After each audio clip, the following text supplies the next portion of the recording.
بسم الله الرحمن الرحيم. اليوم أكملت لكم دينكم وأتممت عليكم نعمتي ورضيت لكم الإسلام دينا. وقال الله تعالى: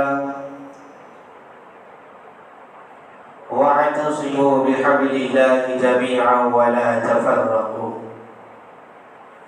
وقال النبي صلى الله عليه وسلم: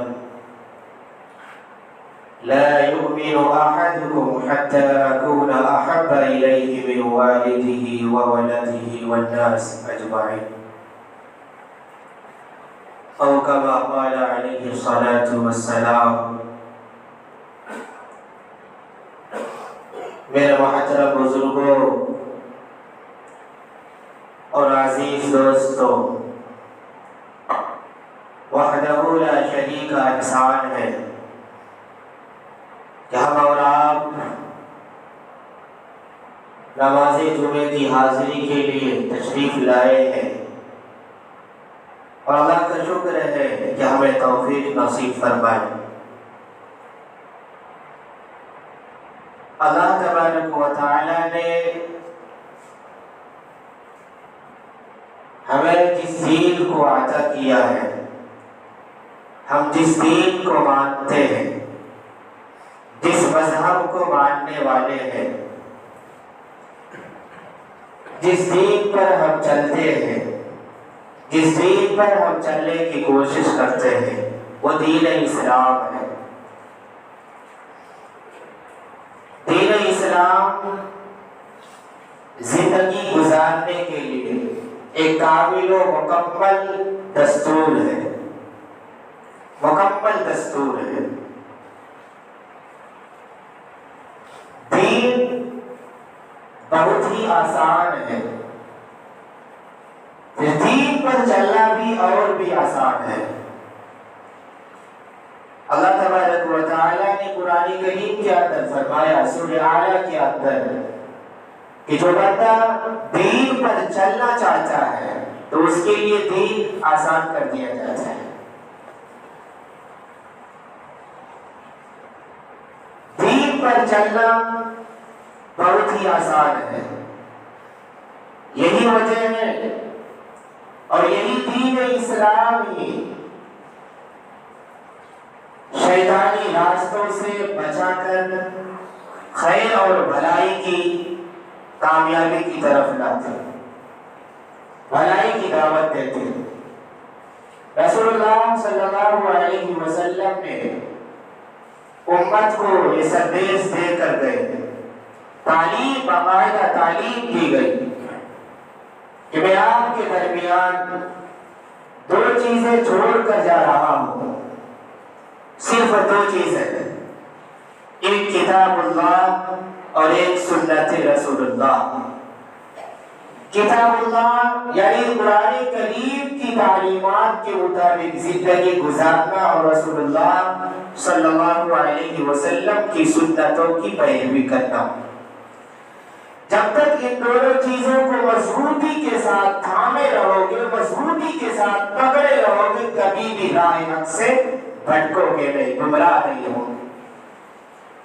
ایک کتاب اللہ قرآن کریم کی تعلیمات اور ایک سنت رسول اللہ، نبی اکرم صلی اللہ علیہ وسلم کے اسوہ حسنہ، نبی اکرم صلی اللہ علیہ وسلم کے تقلید، اور تقلید کامل مکمل تقلید۔ نبی اکرم صلی اللہ علیہ وسلم نے جو امت کو تعلیم دی ہے، جو سندیش دے کر گئے، وہ یہ کہ دین اسلام پر مضبوطی کے ساتھ اتر جاؤ۔ دین اسلام کے اندر ہی بھلائی ہے، دنیا کی بھی کامیابی ہے اور آخرت کی بھی کامیابی ہے۔ اسلام ہے کیا؟ جس اسلام کو ہم مانتے ہیں، ہم مسلمان کہتے ہیں اپنے آپ کو، اصل میں یہ اسلام ہے کیا؟ اسلام کے معنی آتے ہیں امن اور سلامتی کے۔ اسلام سب کے ساتھ رحم و کرم کی تعلیم دیتا ہے۔ لوگوں کے ساتھ حسن سلوک کی تاکید کرتا ہے۔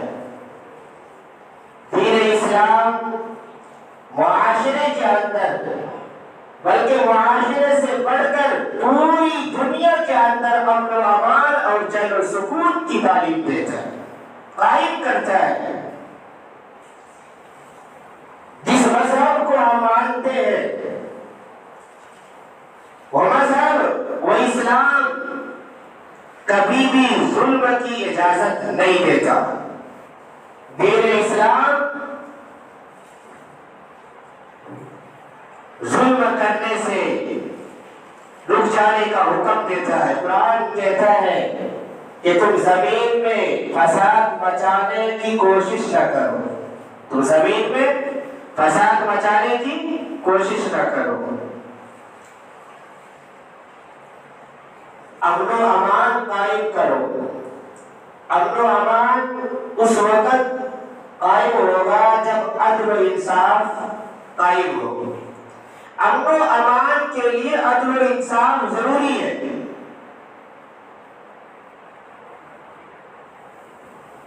اگر امن و امان جس معاشرے کے اندر امن و امان نہ ہو، جس معاشرے کے اندر بڑے چھوٹوں کو ستائیں گے، کمزوروں کو، لوگ کمزوروں کو ستائیں گے اور بیوہ یتیموں کی عزتوں کے ساتھ کھلواڑ کیا جائے گا، تو اس معاشرے کے اندر، اس سماج کے اندر امن و امان، کسی کو بھی امن و امان اور چین و سکون کی زندگی نصیب نہیں ہو سکتی۔ دین اسلام ہمیں تعلیم دیتا ہے، حسن سلوک کی تاکید کرتا ہے۔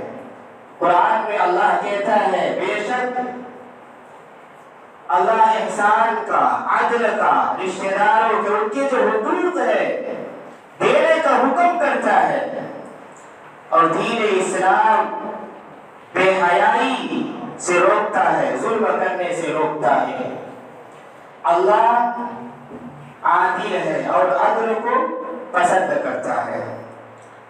اللہ خود عادل ہے اور عدل کو پسند کرتا ہے۔ اللہ احسان کرنے والے لوگوں کو پسند کرتا ہے۔ احسان کرنے والے لوگ اللہ کے بہت ہی محبوب ہوتے ہیں۔ احسان کرنے والے لوگ اللہ کے قریب ہوتے ہیں۔ اسلام ظلم کی کبھی بھی اجازت نہیں دیتا۔ دین اسلام کسی کو تکلیف دینے کی اجازت نہیں دیتا۔ دین اسلام، اسلام کی نظر میں ظلم بدترین گناہ ہے۔ جس معاشرے کے اندر ظلم بڑھ جائے، آپس میں پیار و محبت اڑ جائے، ختم ہو جائے، جس معاشرے سے پیار و محبت کا خاتمہ ہو جائے، اس معاشرے میں کبھی بھی وہاں کے لوگ چین و سکون کی زندگی نہیں گزار سکتے۔ آپ تاریخ کی کتابوں کا مطالعہ کریں گے تو آپ کو معلوم ہوگا کہ جس وقت اسلام دنیا کے اندر آیا تھا، جس وقت اسلام نے دنیا کے اندر جنم لیا تھا، اس وقت ہر طرف ظلم و ستم کا بازار گرم تھا۔ بڑے لوگ چھوٹوں کو ستاتے، کمزوروں کو بے بس کر کے انہیں طرح طرح کی تکلیفیں دیتے تھے۔ جب اسلام دنیا کے اندر آیا تو ظلم و ستم کا خاتمہ کر دیا اور امن و امان کی فضا قائم کر دی، اور ایک سندیش دیا کہ دین اسلام کبھی بھی ظلم کو برداشت نہیں کرتا۔ دین اسلام کبھی بھی کسی کو تکلیف دینے کی اجازت نہیں دیتا، جھوٹ بولنے کی اجازت نہیں دیتا، کسی کے ساتھ فریب کرنے کی اجازت نہیں دیتا، کسی کو دھوکے میں ڈالنے کی اجازت نہیں دیتا۔ یہ دین اسلام ہے جس دین کو ہم مانتے ہیں، اصل میں یہ امن کا نام ہے، امن پسندی ہے، امن پسندی کا نام ہے اسلام۔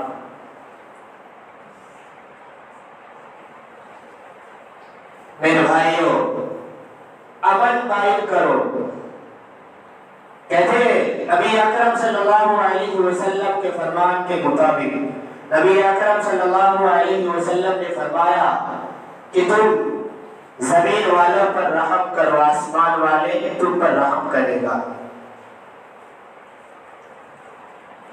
چاہے سینٹرل کی حکومت ہو، چاہے پارلیمنٹ کی حکومت ہو، چاہے مدارس اسلامیہ کی حکومت ہو، چاہے مساجدوں کی حکومت ہو، چاہے صوبے کی حکومت ہو، چاہے ضلع کی حکومت ہو، چاہے سماج کی حکومت ہو، اگر امن و امان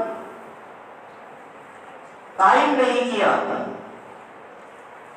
تو خدا جو تمہیں کرسی پر بیٹھانے کی طاقت رکھتا ہے، وہ خدا جس خدا نے تمہیں یہ پد سے نوازا ہے، وہ کرسی سے ہٹانے کی بھی طاقت رکھتا ہے۔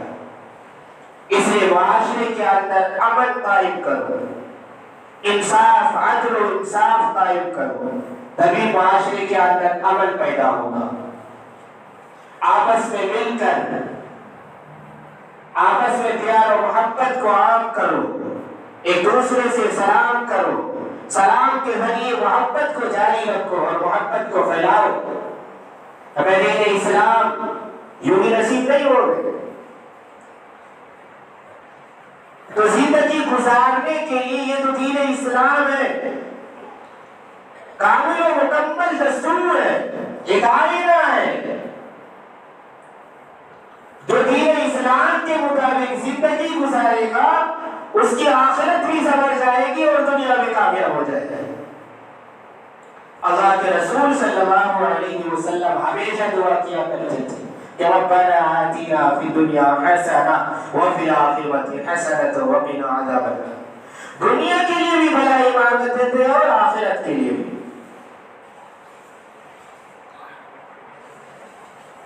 ہم مسلمان ہیں صاحب، دین اسلام کو ماننے والے ہیں، پر ہم ایک دوسرے سے وعدہ خلافی کرتے ہیں، ایک دوسرے کو غلط کہتے، ایک دوسرے پر الزام لگاتے، ایک دوسرے کے بارے میں غلط ٹپنی کرتے۔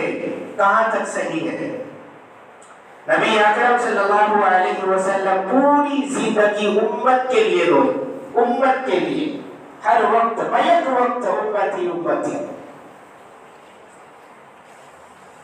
تو ہم غور کرنے والے بنے، فکر کرنے والے بنے کہ ہم اس نبی کی امت ہے جس نبی نے تمام تکلیفیں برداشت کر لیے، پر کسی کو کبھی بھی ظلم نہیں کی، کسی پر کبھی بھی ظلم نہیں کیے۔ آپ کو تاریخ کا منظر یاد ہوگا، کیسے ستائے گئے، کیسے تکلیفیں دی گئی، پھر بھی زبان پر ہدایت کے لیے دعا کرتے رہے، اللہ ہدایت عطا کر۔ کبھی بھی بددعائیں نہیں کی، اللہ سے ہدایت کی دعا طلب کرتے رہے کہ اللہ انہیں ہدایت عطا کرتے۔ نبی اکرم صلی اللہ علیہ وسلم نے پوری زندگی کے اندر کبھی بھی کسی کو تکلیف نہیں پہنچائی۔ ایک صحابی رسول وہ ارشاد فرماتے ہیں کہ نبی اکرم صلی اللہ علیہ وسلم کی خدمت میں مجھے 10 سال ہو گئے۔ خادم رسول ہے حضرت انس رضی اللہ عنہ، کہا کہ مجھے کبھی بھی نبی اکرم صلی اللہ علیہ وسلم نے ڈانٹا نہیں، یعنی کبھی بھی مجھے تکلیف نہیں پہنچائی، کبھی ایسی کچھ بات نہیں کہی جسے ہمارے دل کو تکلیف پہنچی ہو۔ ہم اس نبی کی امت ہے جس نبی نے اللہ کے رسول صلی اللہ علیہ وسلم نے ارشاد فرمایا تھا کہ جتنی تکلیف مجھے دی گئی ہے اور کسی نبی کو تکلیف نہیں پہنچائی گئی، اذیت جتنی مجھے کو پہنچائی گئی اور کسی دنیا کے اندر 1,24,000 انبیاء علیہ السلام آئے، اتنی تکلیفیں کسی کو نہیں دی گئی۔ پھر بھی وہ رسول، وہ پیغمبر اور نبی ہمارے لیے روتے رہے، گڑگڑاتے رہے کہ اللہ کو پہچاننے والے بن جائے، اللہ کو ماننے والے بن جائے، یا اللہ کی ماننے والے بن جائے۔ ہم اس دین اسلام کو ماننے والے ہیں، چاہے مرد ہو یا عورت، چاہے اللہ کو ماننے والے ہو یا نہ ہو، اللہ کو پہچاننے والے ہو یا نہ ہو، اللہ کی ماننے والے ہو یا نہ ہو، بچے ہو یا جوان، ہر ایک کے ساتھ حسن سلوک کی تعلیم دیتا ہے دین اسلام۔ جو دین اسلام ہر ایک کے ساتھ رحم و کرم کے ساتھ معاملہ کرنے کی تاکید کرتا ہو، کیا وہ دین اسلام کسی کو تکلیف پہنچانے کی اجازت دے سکتے؟ نہیں، ہرگز نہیں۔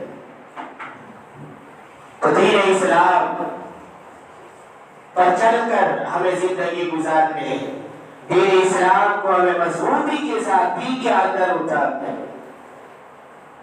اب کوئی مذہب نہیں آئے گا، اب کوئی نیا دین نہیں ہے۔ رسول اللہ صلی اللہ علیہ وسلم کے سر پر ہی نبوت کا، ختم نبوت کا تاج پہنا دیا گیا۔ اب کوئی نبی آنے والا نہیں ہے، کوئی پیغمبر نہیں آئے گا۔ نبی اکرم صلی اللہ علیہ وسلم پر ہی، نبی اکرم صلی اللہ علیہ وسلم کو آخری نبی بنا کر، رسول بنا کر ختم کر دی۔ کیا اس کے بعد کوئی نبی آنے والا نہیں ہے؟ اب آپ کی اسوے کی تقلید کی جائے گی قیامت تک۔ تقلید بھی کیسی؟ تقلید کامل، مکمل تقلید۔ نبی اکرم صلی اللہ علیہ وسلم ہمیں کیا بتا کر گئے، ہمیں کیا تعلیم دے کر گئے، بس تعلیم کے مطابق زندگی گزارنے اور اللہ کو راضی کرنا، یہی مقصد ہے۔ انسان کو یہاں کے لیے پیدا نہیں کیا گیا، انسان کو آخرت کی تیاری کرنے کے لیے، آخرت کی فکر کرنے کے لیے پیدا کیا گیا ہے۔ الدنیا خلقت لکم وانکم خلقتم للآخرہ، کہ اللہ نے انسان کو جو پیدا کیا ہے، یعنی انسان کو بنائے جانے کا مقصد، تخلیق کا مقصد، پیدا کیے جانے کا مقصد، دنیا کے اندر بھیجنے کا مقصد، اس کو دنیا کے اس اسٹیج پر بھیجنے کا مقصد ہی آخرت ہے، اور کوئی مقصد نہیں ہے۔ پر ہم نے آج الٹا کر دیا کہ ہمیں تو یہاں کے لیے پیدا کیا گیا ہے، ہمیں دین اسلام سے کوئی مطلب ہی نہیں ہے، ہم نے یہ سمجھ کر زندگی گزار دی، تو ہم کبھی بھی ایسے کامیاب نہیں ہو سکتے، نہ تو آخرت بنے گی نہ دنیا کامیاب ہوگی۔ تو دین اسلام کو مضبوطی کے ساتھ تھامنا، دین اسلام کے ساتھ زندگی گزارنے میں ہی کامیابی ہے۔ اللہ کے رسول صلی اللہ علیہ وسلم امت کے درمیان صرف دو ہی چیزیں چھوڑ کر گئے، ایک کتاب اللہ اور ایک سنت رسول اللہ۔ سنت رسول اللہ کے اندر نبی اکرم صلی اللہ علیہ وسلم کی ہر چیز شامل آ جاتا ہے۔ کیسے زندگی گزاری اللہ کے رسول نے، کیسے رہتے تھے لوگوں کے ساتھ، کیسے اخلاق تھے، لوگوں سے کیسے گفتگو کرتے تھے، لوگوں کے ساتھ کیسے پیش آتے تھے، کیسے بیٹھتے تھے، کیسے چلتے تھے، لوگوں کے ساتھ کیسے، یعنی سفر و حضر کیسے تھے ان کے، اسی کو تو شریعت بنا کر امت کے سامنے پیش کی گئی کہ یہی شریعت ہے، اب اس پر چلو اور دنیا آخرت کو بھی سنبھال لو اور دنیا بھی کامیاب ہو جائے۔ شریعت پر چلنا یہ کمال ہے۔ دین جو ہم تک جو پہنچا ہے یہ تلواروں کے زور سے نہیں، اخلاق کے ذریعے، کردار کے ذریعے۔ چند جماعت صحابہ کرام رضی اللہ عنہم اجمعین نبی اکرم صلی اللہ علیہ وسلم کے دربار میں حاضر ہوئے اور مصافحہ کرتا جا رہا ہے، ایک ہی بات دیگر مصافحہ کرتا جا رہا ہے۔ ایک شخص کا ہاتھ رسول اللہ صلی اللہ علیہ وسلم کے دستے مبارک میں آیا تو دیکھا کہ نبی اکرم صلی اللہ علیہ وسلم نے اس جوان کے جو ہاتھ تھے وہ سخت نظر آیا۔ اللہ کے رسول نے کہا کہ جوان تیرا نام کیا ہے؟ کہا کہ سعد بن ربیع۔ کہا کہ تم کیا کام کرتے ہو؟ تو تو صحابی رسول عرض کرنے لگے کہ میں ایک مزدور ہوں، میں ایک مزدور ہوں، مزدوری کرتا ہوں، میں اپنے بال بچوں کا پیٹ پالتا ہوں، بچوں کو کھلاتا ہوں پلاتا ہوں، ان ہاتھوں کے ذریعے سے پتھروں کو پھوڑتا ہوں۔ نبی اکرم صلی اللہ علیہ وسلم کی آنکھوں سے آنسو جاری ہو گئے، اور صحابہ کرام اور صحابی رسول کو سینے سے لگایا، آنکھوں کا بوسہ دیا اور ارشاد فرمایا کہ سنو، مزدور سے مزدوری کراؤ، چاہے گھر کا کام کراؤ یا جنگلوں کا کام کراؤ، ایک بات یاد رکھو، مزدور کی مزدوری اس کا پسینہ خشک ہونے سے پہلے دے دو۔ رسول اکرم صلی اللہ علیہ وسلم سے پہلے قبل کوئی قانون نہیں تھا، کوئی ضابطہ، کوئی اصول نہیں تھا۔ جب نبی اکرم صلی اللہ علیہ وسلم روئے زمین پر تشریف لائے تو ایک اصول بنا